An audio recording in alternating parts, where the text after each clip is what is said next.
Hola chicos, tengo el gran honor de tomarme un daiquiri con el gran historiador español Esteban Mira Caballo. Hola, un placer, bienvenido a su país. Sí, claro, el placer es mío y un gusto estar contigo y con tu proyecto. Muchas gracias. Usted acaba de lanzar su libro Colón.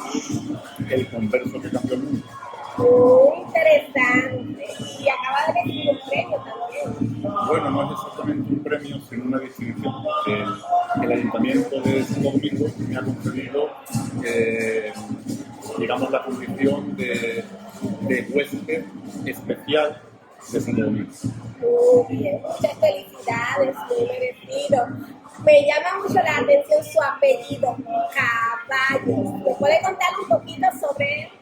Bueno, me suelen decir Ceballos, como está al principio, pero verdaderamente en apellido Caballos, de 4 patas, es un apellido histórico en España, en mi pueblo natal, en Sevilla.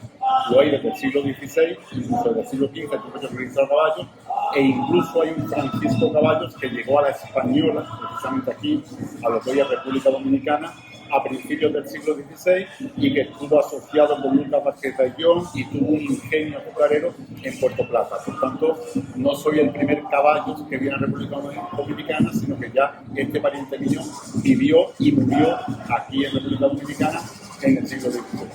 ¡Qué dato interesante! Genial. Cuéntenos un poco, ¿qué nos trae su libro sobre Colón? Lo nuevo que trae. Bueno, hay muchas cosas nuevas del libro. Todas las cosas es la primera gran biografía del siglo XXI, donde he tratado de hacerme preguntas propias de un lector de nuestro tiempo. Cada época de la historia se hace preguntas diferentes sobre el pasado. Entonces yo me he planteado, ya digo, preguntas para un lector del siglo XXI a una vieja cuestión como es la de Cristóbal Colón. Eso por un lado. Por otro lado, he tratado de rescatar a Colón de la leyenda, del mito y de la literatura, porque el personaje cada vez está más enterrado entre miles y miles de páginas de literatura y de historias hechas desde la ideología. Y yo he tratado de mirar a los ojos a Cristóbal Colón y de averiguar cómo pensaba y por qué actuaba como actuaba. Entonces, el libro no es una apología del personaje, ni tampoco es un ajuste de cuentas con él. Simplemente he tratado de explicar cómo y por qué se comportaba o se comportó Cristóbal Colón en aquel momento tan decisivo de la historia.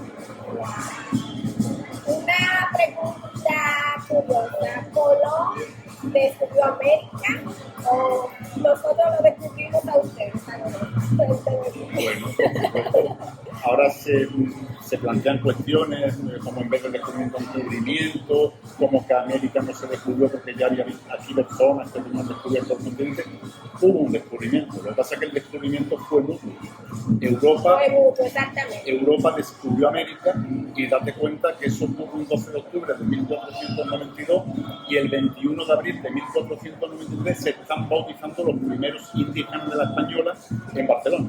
O sea que pocos meses después los primeros americanos estaban descubriendo Europa. Por tanto, ya digo, en primer lugar hubo descubrimiento, en segundo lugar el descubrimiento fue mutuo y en tercer lugar desde entonces se produjo una relación bidireccional entre Europa y América. Una relación bidireccional de personas, mercancías, alimentos, medicinas, obras de arte, pero también de costumbres y de hábitos.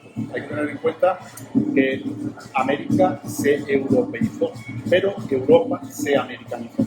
A veces Europa no se es consciente del influjo tan grande que recibió del mundo americano y particularmente del mundo chino. Y me alegra que lo reconozca, muchas gracias. Entonces, concentrándonos en Colón, en 1492 hay muchos mitos. Me gustaría recomendarles, no sé si usted va a estar aquí el 12 de octubre. No, me cogen en España. Y además es que me tengo que ir porque, bueno, porque soy profesor. Ya. y el martes empiezo las clases en España y no tengo más remedio que estar con mis alumnos. Porque, bueno, se juegan mucho en selectividad en mayo del año que viene y tengo que estar trabajando con ellos para que podamos probar esta. Bueno, porque quería invitar a usted y a todos los que nos están viendo a visitar los restos de Colón en el Faro Colón. Entonces, ahí me gustaría saber su opinión. Para usted, ¿los restos de Colón están aquí o no están aquí? Bueno, la verdad es que es una pregunta complicada. Yo siempre he defendido que estamos en Santo Domingo y he visitado muchas veces la cripta de la catedral, don Esteban Prieto Vicioso, que es el conservador de la catedral, me ha pasado a la cripta, me ha enseñado los lugares y yo siempre había defendido que estaban aquí en Santo Domingo. Finalmente he cambiado de opinión, porque todo se basa en la posibilidad de que en 1795, cuando se sacaron los restos, se equivocaron de casa y se quedaron en Santo Domingo los reales de Colón y se van a España los restos equivocados de siglo X. Eso es un poco la tesis de los dominicanos. Yo finalmente creo que acertaron con la caja. Fundamentalmente porque he cambiado de opinión, porque se ha hecho un estudio genético por parte de un laboratorio de investigación genética de Granada, liderado por el profesor José Antonio Lorente, que ha analizado los restos de Colón de la Catedral de Sevilla con los restos de Hernando Colón, que también están en la catedral, y son compatibles, o sea, son compatibles con padre e hijo. Y por tanto, podemos opinar muchas cosas, podemos defender muchas teorías, pero la ciencia es la ciencia, y nosotros también hay que respetarla. Por tanto, si son compatibles, efectivamente es que no hubo error y que los restos de Colón son los que están en la catedral de Sevilla. Dicho esto, por algunos dominicanos que puedan sentirse dolidos por esta cuestión, primero, es un tema totalmente irrelevante, da igual que los restos estén en un sitio o no. En segundo lugar, en realidad no hay restos, ni en Santo Domingo ni en Sevilla. En Sevilla hay 140 gramos de huesecitos y de polvitos, que lo he visto yo. 500 y pico de años. Sí, y en Santo Domingo poco más. O sea que en realidad no está el esqueleto de Cristóbal Colón en ningún sitio, ni en Santo Domingo ni en España. Y en tercer lugar, el propio Cristóbal Colón hubiera firmado tener un cenotafio en España, en Sevilla, en Castilla, en Guerra de Castilla y León, que tanto le dio apoyando su proyecto, y en Santo Domingo, una tierra que él tanto amó, que él siempre dijo que era tan bonita la española, que le puso por nombre La Española, en honor a España. Claro, claro. Lo que dicen es que al llevarse los restos, ya sea de un hijo o de un nieto, claro que deben tener relación con el señor que usted mencionó, con Hernando Colón, porque sí se llevaron los restos con un familiar. Lo que estamos diciendo es que no se llevaron los restos exactamente de Cristóbal Colón, porque en 1877 se descubrió una cripta que decía claramente Cristóbal Colón, que fue el sacerdote divino que lo descubrió.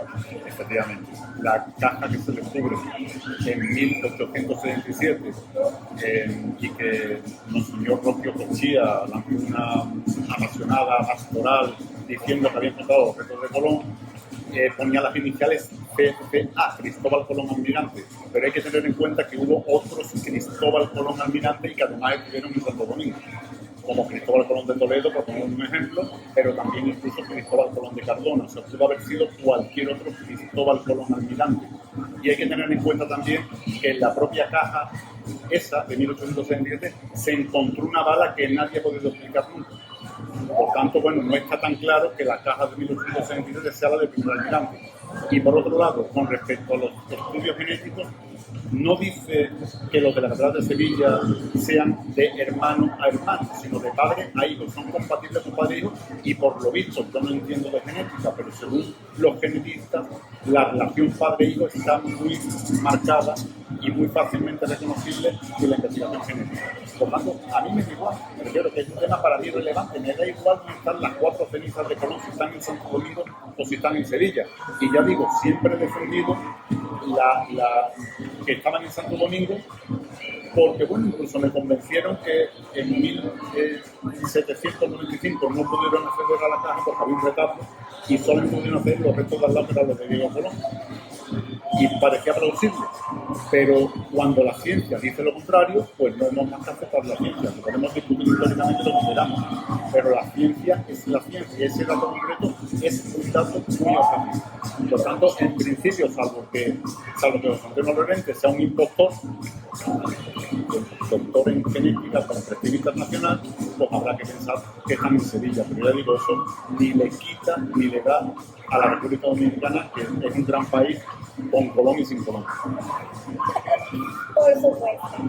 Un dato interesante es que, bueno, hace 2 o 3 días se cumplieron 421 años que Colón abandonó América y aquí estuvo su última morada. Bueno, él siempre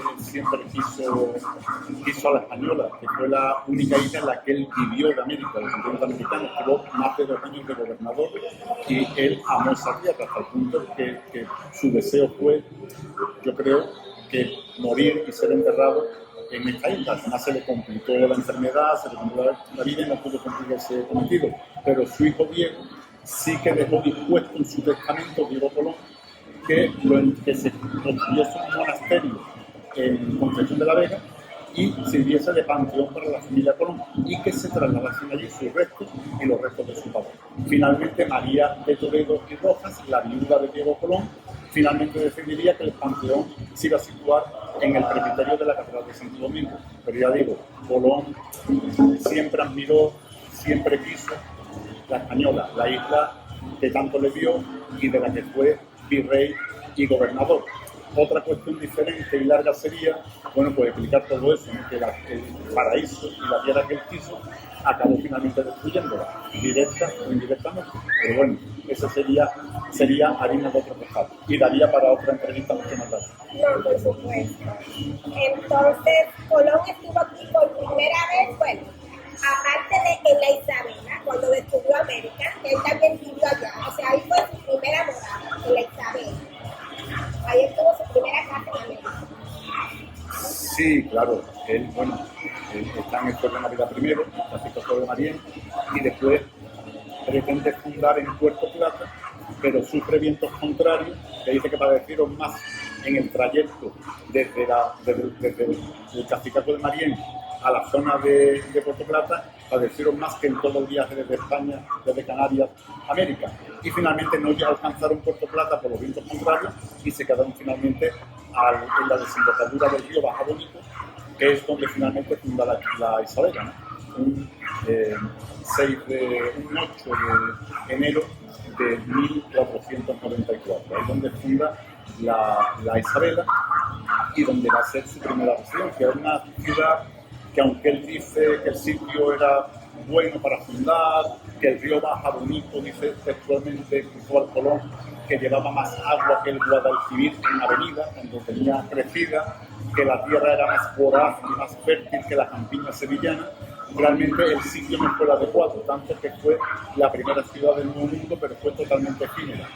Y en 3 o 4 años terminó siendo despoblada. Será su hermano Bartolomé, en su esencia, el que funde al sur ya la ciudad de Santo Domingo, que también será habitada por el propio Cristóbal Colón al regreso del tercer viaje.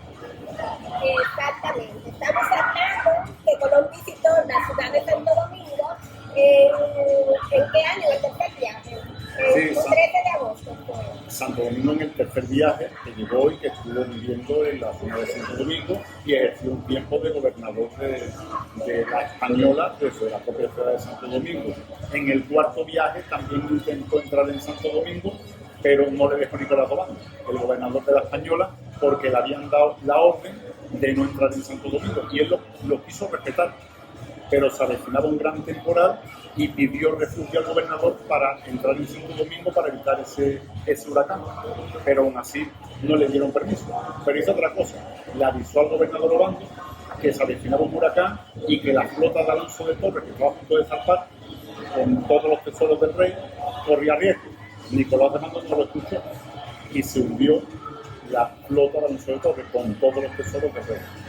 Él, en cambio, aunque no lo dejaron entrar, consiguió capear porque él era un gran marino, capeó el temporal y consiguió refugiarse en las costas y evitó la destrucción de su barco, que traía en el en el cuarto viaje 4 barcos y los 4 se salvaron. Wow, bien. Entonces, un dato que me gustaría eh, aclarar. Cuando él llega en el tercer viaje, dicen que él desembarcó en el río Osama. ¿Estamos de acuerdo? Bueno, sí, él había mandado en el tercer viaje zarpa con 8 barcos. Inicialmente manda hacia adelante de los 8 barcos 3 barcos, porque Bartolomé Colón sabía él por alguna idea que le había llegado que estaba desabastecido, manda 3 por delante.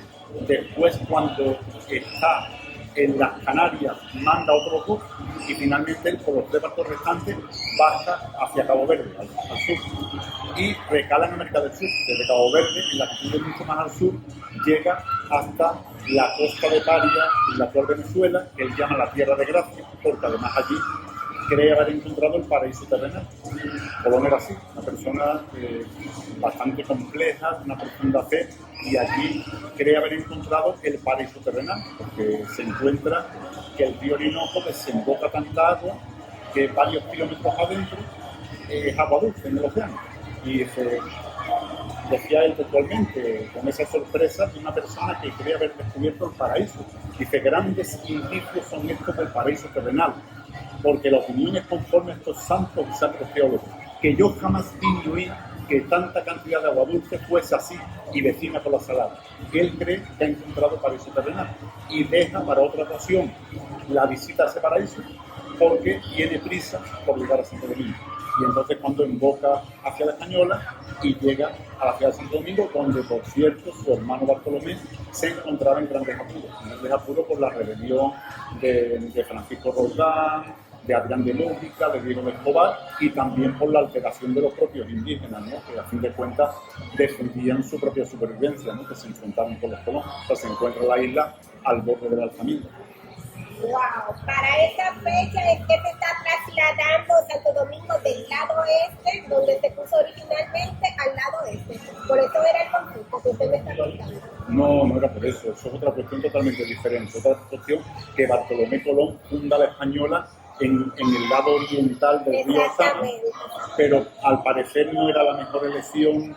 Las fundaciones no se hacían al azar, se hacían en zonas salubres, en zonas desolanas, nunca en zonas umbrías, y por lo visto era menos apropiada la zona izquierda. Y cuando llega Nicolás Obando en 1502, decide que es necesario trasladar la ciudad y la refunda. Nicolás Obando refunda la ciudad en el lado occidental del río Osama, pero eso no tiene nada que ver con la cuestión de la rebelión de Colón. La rebelión de Colón era por otro motivo. Ok, ya.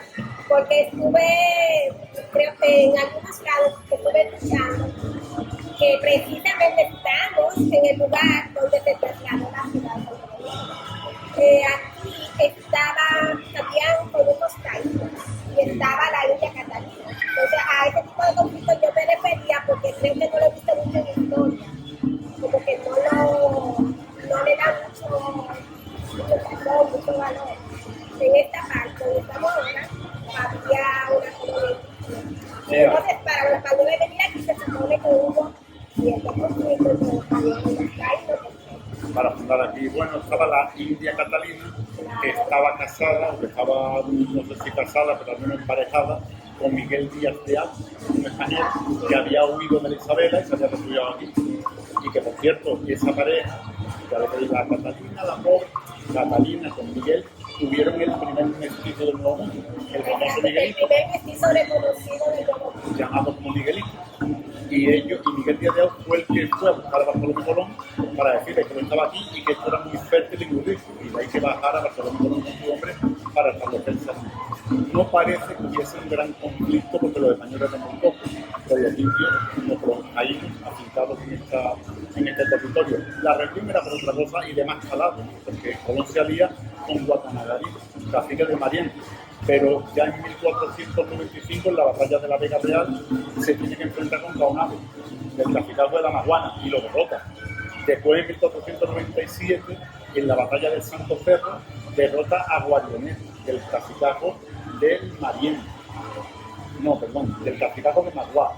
Y finalmente ya al Beigüey, Ayacoa lo va a derrotar algo después y finalmente será Nicolás Román que derrote a Beecho en el Cacicazgo de Jaragua. O sea que al final hay una rebelión generalizada por parte de los indígenas, con razón. ¿Por qué es esa rebelión? Porque defienden su mundo, que está al borde de la desaparición, como efectivamente va a desaparecer. Yo soy historiador y por tanto ni hago apologías ni tampoco hago ajustes de cuentas, ¿no? La historia fue la que fue y cada vez que hay un cambio de esta magnitud como este, un cambio radical, donde el mundo cambió hasta el punto que a partir del 12 de octubre de 1492 hablamos de una nueva etapa de la historia que es la Edad Moderna y el fin de la Edad Media. Cuando ocurre eso, siempre hay víctimas que se quedan en el camino y evidentemente hubo víctimas que se quedan en el camino. La sociedad taína, activa o pasivamente, terminó desapareciendo 40 años. Es verdad que no era la intención, por eso yo siempre hablo, no lo niego y no digo lo hablo. Hablo de hecatombe, hablo de masacres, hablo de excesos, hablo de todo eso, pero nunca de genocidio. Porque el genocidio no depende de la cantidad, sino de la intencionalidad. No había intencionalidad de acabar con los indígenas porque era la mano de obra. Era irracional desde el punto de vista económico. Por tanto, yo no niego la hecatombe, yo hablo de hecatombe porque es una hecatombe, una población que se calculaba en 130 o 140 mil habitantes termina desapareciendo de la faz de la Tierra. Yo no niego la hecatombe, pero también hay que negar con la misma contundencia el genocidio, porque hubo muertes, hubo excesos, por supuesto, pero no hubo intencionalidad. Entonces hubo lo que queramos, pero no genocidio, porque ya digo, el genocidio depende de la intencionalidad. Si tu intención es acabar con una etnia, con una raza, con una cultura, eso es genocidio. Si no tienes esa intención, o le llamas otro nombre, pero no es genocidio. Un genocidio lo estamos teniendo en nuestras narices actualmente con el genocidio de Gaza, ¿no? Están exterminando a la población palestina de la Franja de Gaza porque quieren quitarse el problema acabando con todo eso. Eso es un genocidio. No, claro. Entonces, hablando de los conflictos, también estuvo en el que apresaron a Anacaona y ahí sobrevivió el Trujillo. O sea, en ese genocidio mataron, no, perdón, que no es genocidio. En este conflicto, lamentablemente fallecieron todos los caciques del momento. Solamente sobrevivió bueno, y Anacaona se le fue ahorcada. Ahorcada por Nicolás Obando, efectivamente.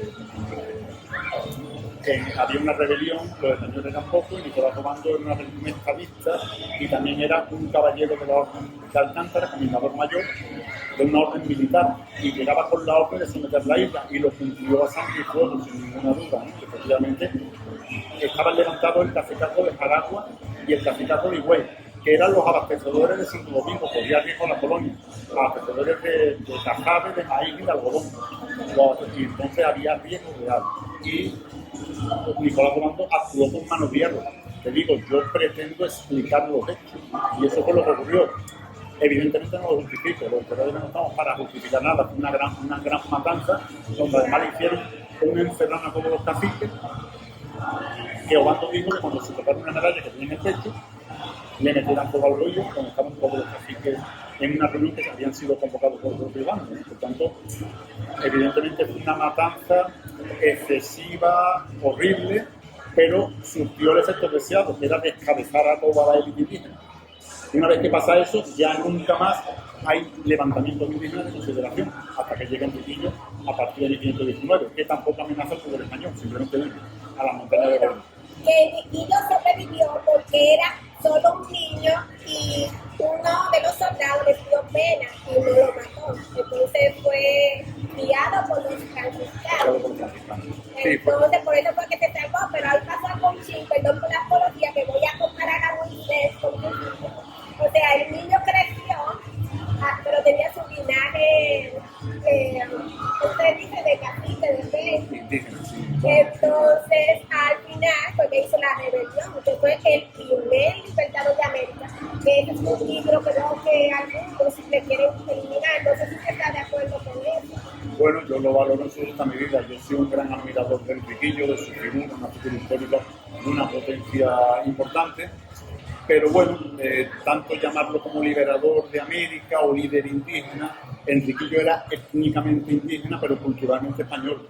había sido formado por los franciscanos desde pequeñito y uno de los motivos de su supervivencia durante una larga temporada, desde 1519 a 1533, estuvo en que conocía las técnicas de combate de los españoles, conocía las estrategias, sabía todos los elementos para defenderse de los españoles, en primer lugar, y en segundo lugar, no tuvo nunca una intención ofensiva contra los españoles, simplemente defensiva. Él se refugió en el Bauruco, creó una sociedad alternativa que, por cierto, aguantó muy bien las epidemias que diezmaban a la población indígena aquí, pero en el Bauruco él parece que no lo aceptó tanto y creó una microsociedad allí. ¿Por qué no acabaron los españoles antes con él? Porque no amenazaba a los españoles y él tenía dada orden a sus hombres de que robasen lo necesario, pero que no infringiesen daños adicionales. O sea, que no matasen españoles, que no matasen indígenas, los tenía siempre controlados para no provocar demasiado a los españoles. Y al final, en realidad, Enriquillo no era tanto un alzamiento como una huida. Estaba huido del poder de los españoles y de alguna forma, como no molestaba demasiado, pues lo dejaron escapar. ¿Por qué acaban con él a partir de 1530? Que claro, no, aquí hay que acabar ya con Enriquillo. ¿Por qué decían ya que sí? Porque temen que se convierta en referente para los alzamientos de esclavos. Y ya está empezando a ver con altos de alzamientos de lo que puede ser los levantamientos de Lemba y demás, de los levantamientos de esclavos, y que pudiese haber una connivencia entre los alzados indígenas y los esclavos negros. Y entonces la corona empieza a tener ya ahí, con lo cual ya ahí nos ponemos serios, vamos tal cual, y vamos a ir a por él. Y mandan a Francisco de Barrio Nuevo, que ha reclutado gente en España, y van ya con la intención de acabar con él, que finalmente en extremo consiguen pactar con él. Exacto, que hubo un pacto. Pero fíjate que pactan para que tú veas hasta qué punto tenía asumido el comportamiento español, que le ofrecen el título de don y un señorío y renuncia.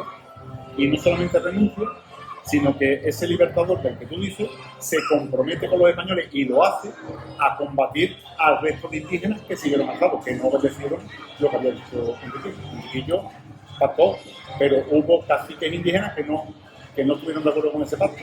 Y Enriquillo se comprometió a perseguir a esos alzados indígenas que siguieran contra el poder español.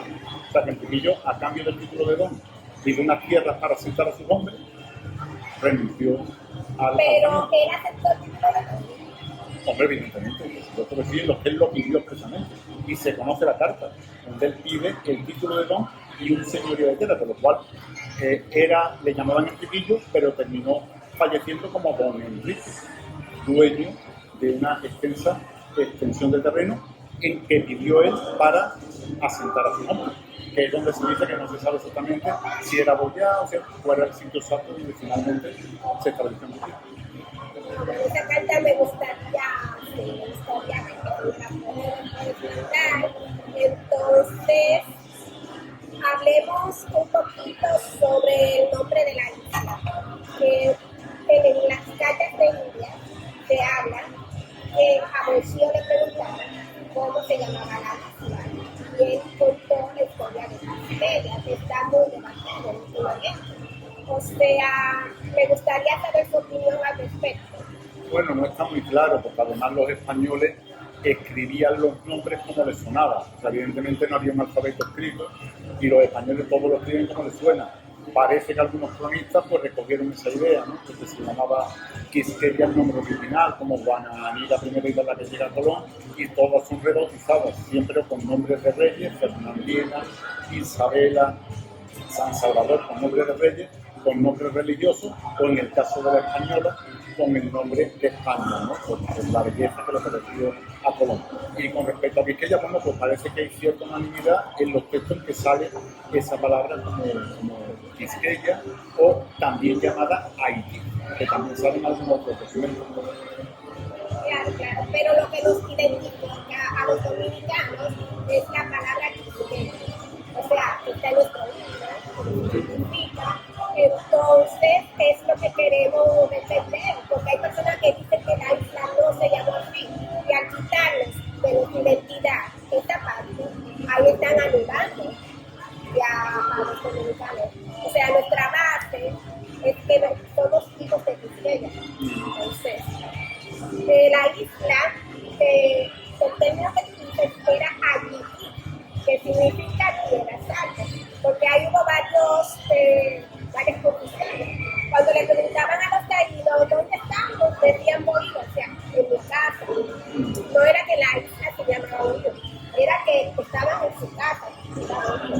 Entonces así era, cuando decían que estamos en allí, era que estaban en el lado montañoso. Bueno, puede ser. Yo he leído en algunas crónicas A con A, Y, T, I. Exactamente, allí. Bueno, los españoles lo entendían así, pero podía ser etimológicamente lo que fuera, ponían así. Y en algún otro documento viene como Quisqueya. Podemos dar por válido Quisqueya, pero ya te digo, no hay una prueba fehaciente de que se escribiera así, los españoles lo escuchaban y lo ponían por Quisqueya. Claro, porque no hubo mucho tiempo de conocer el idioma taíno, etcétera, al darse ese conflicto y al morir. Claro, sí, por Quisqueya, porque no, yo lo doy por válido. Y siempre, claro, todos los términos indígenas son rebautizados siempre con nombres españoles. No, claro. ¿Cuál es la parte que más te gusta decir? Bueno, yo creo que el análisis de la personalidad de Colón y el análisis de su religiosidad. Una persona profundamente religiosa y, ya digo, era la fe, se ha dicho de la fe que mueve montañas, lo que le animaba a seguir siempre y a levantarse del suelo y a reinventarse continuamente, ¿no? Él sobrevivía, tiraba adelante donde otros hubieran morido, ¿no? Y era la fe, porque él pensaba que era un elegido por la providencia, estaba convencido que lo había elegido Dios para cumplir un alto fin como expandir la fe a este lado del océano, ¿no? Entonces, bueno, pues se siente un elegido, se compara con los apóstoles, dice que Dios siempre elige a personas humildes para cumplir altos fines, y que por eso elige a él, porque era humilde, e incluso es una persona que escucha voces del más allá, y que tuvo la dicha, según él, de que se le apareciese Jesús en persona y precisamente en 1499. Cuando le dijo, se presentó Jesús y le dijo, por cierto, en castellano puro, no temas, soy yo, hombre de poca fe. Y le dijo que iba a sobrevivir a ese efecto que tenía porque tenía que cumplir fines divinos. Por tanto, ya digo, en el libro desarrollo mucho toda esa espiritualidad que tenía Colón. Algunos me dicen, no se lo fingida porque tenía ambición económica, tenía ambición de enriquecimiento seminario. No era fingida, él tenía una profunda fe. Otra cuestión diferente es que en aquella época la fe, la creencia, la religiosidad era compatible con el lucro económico. Ahí están las cruzadas, por ejemplo, ¿no? Que eran campañas de rapina, ¿no? Por tanto, no era incompatible que tuviese ambiciones económicas con la profunda fe que tenía. Wow. Y esta aparición de Jesús, ¿dónde fue exactamente? ¿Fue en el tercer viaje, en el cuarto viaje? ¿Dónde fue? En la Navidad de 1499, después del tercer viaje. Estaba ya aquí en el tercer viaje y antes de llegar a Francisco de Bobadilla, está muy acosado por los indígenas y ahí fue donde se le apareció el Señor. Wow, es un dato que yo no conocía, muy interesante. Entonces vamos a aprovechar a invite a todos a comprar su libro. Bueno, lo ha tenido la librería Cuesta, pero ya se ha agotado, pero esperemos que en breve esta librería de Santo Domingo lo vuelva a tener en sus anaqueles para que pueda ser adquirido. En cualquier caso, también se puede comprar a través de internet, en Amazon, Busca Libre, Mercado Libre, etcétera, etcétera. Bueno, ya saben, todos a comprar este libro que está muy interesante. Estoy loca con él. Muchas gracias por aceptar la entrevista. Especial decir algo más antes de irnos, para despedirse al público. Bueno, muchas gracias a ti y la verdad es que no te conocía, pero he estado muy a gusto contigo y en tu canal y bueno, ha sido un placer poder responder a tus preguntas. Bueno, el placer es mío. Ya saben, chicos. Saluditos, bendiciones, gracias por estar ahí. Bye.